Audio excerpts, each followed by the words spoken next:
His Excellency, the Ambassador Umit Yasin, Minister Zafar Sarakia, and Minister Usman Ashkemak. Ladies and gentlemen, Assalamu alaikum and a very good evening to you all.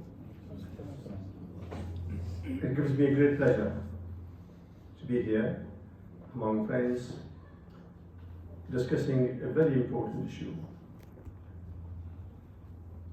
And I'm grateful to the British Turkish Association for inviting me here and giving me the opportunity to share my views on the subject. Let me tell you first of all that I was born in Kashmir outside Pakistan's administration, and from our primary education we learned about Turkey. Almost in every class, in one subject or the other, Turkey was mentioned. And before I came to England, I fell in love with Turkey. That is how much the good friendshipness is taught through the education system in Pakistan. When I came here, I had many good friends. I spent my good 20 odd years in the north of England where there weren't many Turkish people. But nearly 30 years ago, when I came to Luton, I was very pleased to find the Turkish community here. And among the first things that I did, I visited their mosque in Bury Park, which used to be in those days. And from then on, we have built such a good friendship, brotherhood, I can say. And I am almost invited on every occasion where they find that easy to invite me, and I try to be there as much as I can and celebrate events with them. It was also an opportunity for me, as soon as the first opportunity came available, I visited Turkey through a parliamentarian visit. As it happens, the visit followed the failed coup. It had only happened a few months ago before we visited. I think the event happened in July and we visited in October in 2016. And what we learned there, that a country which is run smoothly, democratically, and a strong leader who is leading the nation through most difficult times, economically, politically, and internationally well known, best leader for the country, and democracy was, in its full swing.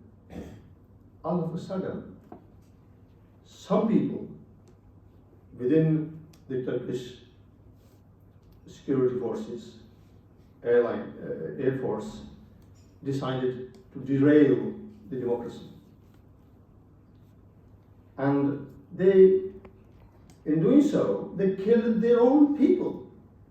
They bombarded the parliament building, and we were shown the scars, the damages done, and we were shown only a few feet away, where the parliament was sitting, the president was sitting, and the rest, and how narrowly they escaped. And what we also learned, the resilience of the Turkish people, who did not let the democracy to be derailed by force. And what we learned, that as soon as those parts of the security forces started blocking roads, bridges, and started bombing their own parliament, the people came out in tens of thousands or hundreds of thousands in the road. And they blocked them from taking over the country by force and derailing the democracy. You know, many people don't realize how important democracy is. Ask those people who live under dictatorships, who are forced to do what the government tells them to do. And the kind of governments that we get from dictatorships. We have one, well, I'll come to that later. I have to say that Tayyip Erdogan, throughout his time in power, I have seen him. A man of principle, very strong personality, highly liked by his own people. He knows the job well. He has taken the country economically, politically, to a level that the Turkish people ought to be proud of. Look around Turkey, how well your economy is doing. Even through the most difficult times, coronavirus, then followed by the Ukraine war, the Turkish economy is still doing well. And also on an international level, under his leadership, Turkey is doing the most difficult job at the moment, that is trying to reconcile the warring Eastern Europe. Trying to bring the warring factions together. A strong country like Russia and Ukraine and the West, trying to sort out something which is agreeable to all sides. Only a strong leader like Tayyip Erdogan can do that. And I'm so pleased that we have a leader who has good contacts with his old neighbors in the Middle East, in Europe, and the rest of the world. You couldn't ask for a better leader. Yes, there are difficulties. I'm not saying it's easy to run a country like Turkey, or for that matter, Pakistan. We have problems, but I'm glad that Tayyip Erdogan and his government is trying to get every institution to work in its own domain. That is important. When different institutions try to intervene in other institutions' work, that's where things go wrong, or start going wrong. And the military is a strong institution. It has a very difficult job to defend the country. And it needs to be respected. But at the same time, the military has to work within its own domain. Let the people run the country. Let them elect who is best to rule that country. I have to say that Attila mentioned many hotspots where there is human sufferings. But please don't forget my place of birth, Kashmir, which also deserves support.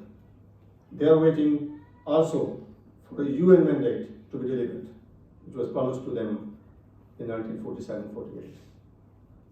And Kashmiri people are looking towards Turkey, among others, to help them for a just cause, just to deliver a UN-given mandate, right of self-determination, promised by the UN resolutions. So wherever we go, I have been to TRNC, the Turkish Republic of Cyprus. I know the issue very well. I'm also part of the all-party parliamentary group on TRNC. I understand fully how unjustifiably the European Union gave full membership to the other side of Turkey, Cyprus, and not including the RNC. I know the whole story. I think that was very, very unjustified.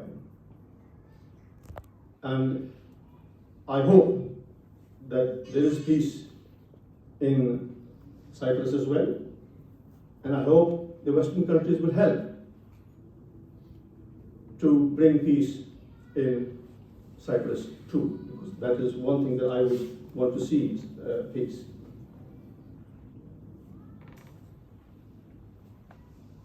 During my visit, when I saw in Ankara, the Diamond Palace buildings, the government buildings,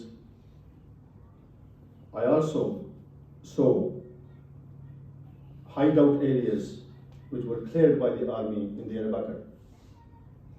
The PKK terrorist group where they were operating from, and how difficult job the government has, not only to deal with the external threats, but internal.